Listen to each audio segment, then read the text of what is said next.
وہ کون سے پیغمبر ہیں جن کا بیٹا ان سے عمر میں بظاہر 50 سال بڑا ہے؟ ناظرین اکرام، یہ بنی اسرائیل کے دور کا واقعہ ہے۔ بخت نصر، یہ لفظ بخت نصر بھی پڑھا جاتا ہے اور بخت نصر بھی پڑھا جاتا ہے۔ جب بخت نصر بادشاہ نے بیت المقدس پر چڑھائی کی، وہاں آباد بنی اسرائیلیوں کو تباہ و برباد کر دیا، ہلاک کر دیا، نیست و نابود کر دیا۔ بعد ازاں اللہ کے اس پیغمبر کا وہاں سے گزر ہوا تو دیکھا کہ لوگ گلے سڑے پڑے ہیں، شہر کا شہر تباہ ہو گیا ہے، نیست و نابود ہو گیا ہے پورا علاقہ۔ تو اللہ کے پیغمبر کی زبان سے یہ کلمات ادا ہوئے، انا یحیی ھذہ اللہ بعد موتھا، کہ اللہ ان کو کیسے زندہ کرے گا جن کی ہڈیاں بکھری پڑی ہیں، گوشت گل چکا ہے، ہڈیاں سڑ چکی ہیں، یہ کیسے زندہ ہوں گے؟ اتنا خیال آنا تھا تو اللہ نے اپنے پیغمبر پر نیند کا غلبہ طاری کیا۔ اللہ کے پیغمبر کے پاس ایک سواری موجود تھی، گدھا تھا جس پر آپ سوار تھے، کھانے کی کچھ چیزیں آپ کے پاس موجود تھیں۔ جب نیند کا غلبہ طاری ہو گیا تو اللہ کے پیغمبر آرام فرمانے کے لیے وہاں پر رکے، قیام فرمایا اور سواری کو وہاں ایک مقام پر باندھا اور آرام کرنے کے لیے لیٹ گئے۔ جیسے ہی آپ لیٹے تو اللہ رب العزت نے اسرائیل کو بھیجا اور آپ کی روح کو قبض کر دیا گیا، آپ وصال فرما گئے۔ اسی عرصے میں 100 سال گزر گئے۔ یہ صبح کا وقت تھا جب آپ کی موت واقع ہوئی، یعنی سورج طلوع ہو رہا تھا، صبح کا وقت تھا جب آپ کی موت واقع ہو گئی، آپ کا وصال ہو گیا، تو 100 سال گزر گئے۔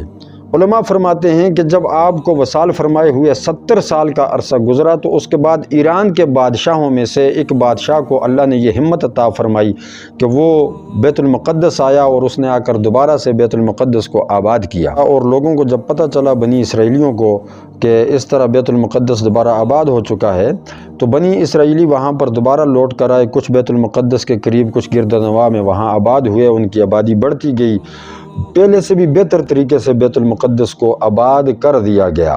100 سال کے بعد اللہ کے پیغمبر کو جب اللہ نے دوبارہ زندگی عطا فرمائی تو آپ کی روح کو سر کی طرف سے داخل فرمایا۔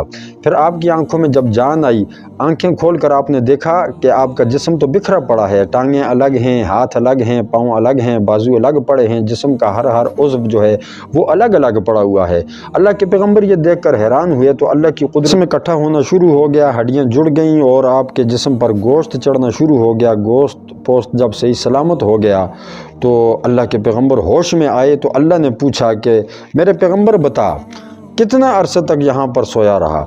تو آپ چونکہ جب آپ پر موت طاری ہو گئی، آپ کا وصال ہوا تو وہ صبح کا وقت تھا، یعنی سورج طلوع ہو رہا تھا، اور جب آپ کی روح کو لٹایا گیا، یعنی آپ کو جب دوبارہ زندگی عطا فرمائے گی تو یہ شام کا وقت تھا، یعنی کہ سورج غروب ہونے کا وقت تھا، مغرب کا وقت ہو رہا تھا۔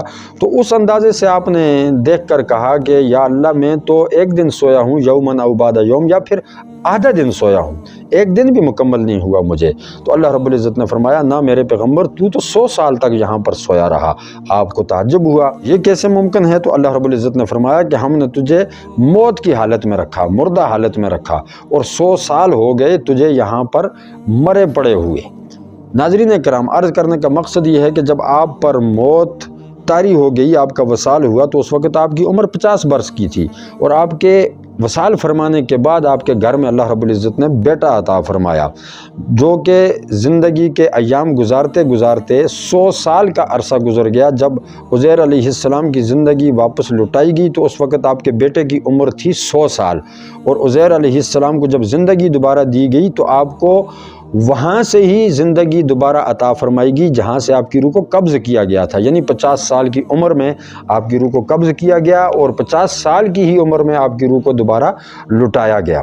یہ اللہ کے پیغمبر حضرت عزیر علیہ السلام ہیں، جن کا واقعہ قرآن کے 3 پارے 2 رکوع کے اندر آپ کو مل جائے گا۔ اگر آپ پڑھنا چاہیں تو وہاں پر آپ اس کی مکمل تفسیر پڑھ سکتے ہیں۔ آپ جب اٹھے تو آپ کے سر اور داڑھی مبارک کے بال سفید تھے، باقی آپ جوان نظر آ رہے تھے۔ آپ کا گدھا بھی پاس بکھرا پڑا تھا، آپ کے دیکھتے دیکھتے اللہ نے آپ کے گدھے کو، سواری کو بھی دوبارہ سے نئی زندگی عطا فرمائی، اور آپ کا کھانا تر و تازہ پڑا تھا، اس میں ابھی بدبو بھی پیدا نہیں ہوئی تھی۔ یہ ساری اللہ نے اپنی قدرت کا کرشمہ دکھایا۔ وہ جو بات آپ کے ذہن میں آئی تھی کہ اللہ ان مردوں کو کیسے زندہ کرے گا، تو اللہ رب العزت نے آپ کو موت عطا فرمائی اور پھر موت کے بعد زندگی عطا فرما کر یہ بتایا کہ میرے پیغمبر میں ہر چیز پر قدرت رکھتا ہوں، چاہوں تو زندگی بھی عطا فرما دیتا ہوں، چاہوں تو موت بھی عطا فرما دیتا ہوں، اور چاہوں تو زندہ بندے کو موت دے کر دنیا کی نظروں سے 100 سال تک پوشیدہ رکھ سکتا ہوں۔ جب آپ اٹھے اور تلاش کرتے کرتے اپنے محلے میں آئے، اپنے گھر کے دروازے پر جب آپ نے دستک دی تو اندر سے ایک بڑھیا باہر نکلی۔ وہ بڑھیا آپ کی خادمہ ہوا کرتی تھی، تو اس کی بینائی بھی جا چکی تھی اور وہ جسم بھی اس کا لاغر ہو چکا تھا، معذور ہو چکی تھی۔ تو آپ نے دروازے پر دستک دی، بڑھیا نے دروازہ کھولا تو آپ نے پوچھا کہ کیا یہ عزیر کا گھر ہے؟ تو بڑھیا کہنے لگی ہاں گھر تو انہی کا ہے، لیکن اب وہ کہاں، ان کو تو گزرے ہوئے عرصہ گزر گیا، صدی گزر گئی ہے۔ یہ کہہ کر وہ بڑھیا رونے لگی۔ تو آپ نے فرمایا کہ رو کیوں رہی ہے؟ میں ہی عزیر ہوں، میں ہی اللہ کا پیغمبر ہوں۔ تو وہ بڑھیا کہنے لگی مجھے تو یقین نہیں آ رہا، یہ کیسے ممکن ہے؟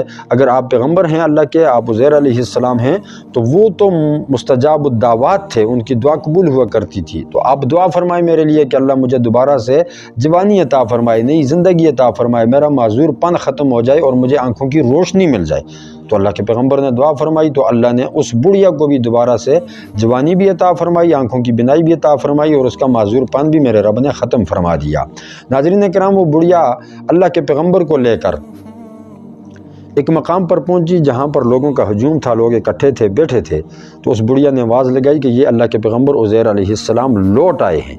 لوگوں نے اس بڑھیا کو جھٹلایا تو وہ بڑھیا کہنے لگی کہ جھٹلاؤ نہ میری بات کو، میں سچ کہہ رہی ہوں، دیکھو ان کی دعا کی برکت سے اللہ نے مجھے دوبارہ جوانی عطا فرمائی ہے، آپ قریب آ کر پوچھیں۔ تو ان لوگوں کے اندر عزیر علیہ السلام کا بیٹا بھی موجود تھا جس کی عمر 100 سال ہو چکی تھی۔ تو وہ آیا اور کہنے لگا کہ میں کیسے مان لوں کہ آپ میرے بابا ہیں، آپ اللہ کے پیغمبر عزیر علیہ السلام ہیں، میں یہ بات نہیں مان سکتا۔ اگر آپ میرے بابا ہیں، آپ اللہ کے پیغمبر ہیں، تو پھر میرے بابا کے شانوں کے درمیان سیاہ بالوں کا ایک ہلال تھا، ایک چاند تھا جو مہر نبوت تھی، جو نبوت کی نشانی تھی۔ اگر آپ عزیر ہیں تو پھر آپ وہ نبوت کی نشانی دکھائیں۔ تو آپ نے اپنے شانے کھول کر دکھائے تو مہر نبوت نظر آئی۔ تو آپ کے بیٹے نے پھر تصدیق کی کہ آپ واقعی میرے بابا ہیں اور اللہ کے پیغمبر عزیر علیہ السلام ہیں۔ لیکن ناظرین کرام، اس وقت آپ کے بیٹے کی عمر 100 سال تھی اور عزیر علیہ السلام کی عمر 50 سال تھی۔ اس طرح بیٹا باپ سے 50 سال بظاہر عمر میں بڑا ہو گیا، مگر بعض علماء نے 118 سال بیٹے کی عمر لکھی ہے۔ اس حساب سے بیٹا اور بھی زیادہ بڑا ہوتا ہے، تقریباً 68 سال یا 70 سال اپنے باپ سے بڑا ہوتا ہے۔ لیکن مستند روایت جو ہے وہ 50 سال والی ہی ہے کہ عزیر علیہ السلام کی عمر اس وقت 50 سال تھی اور آپ کے بیٹے کی عمر جو تھی وہ 100 سال کی تھی۔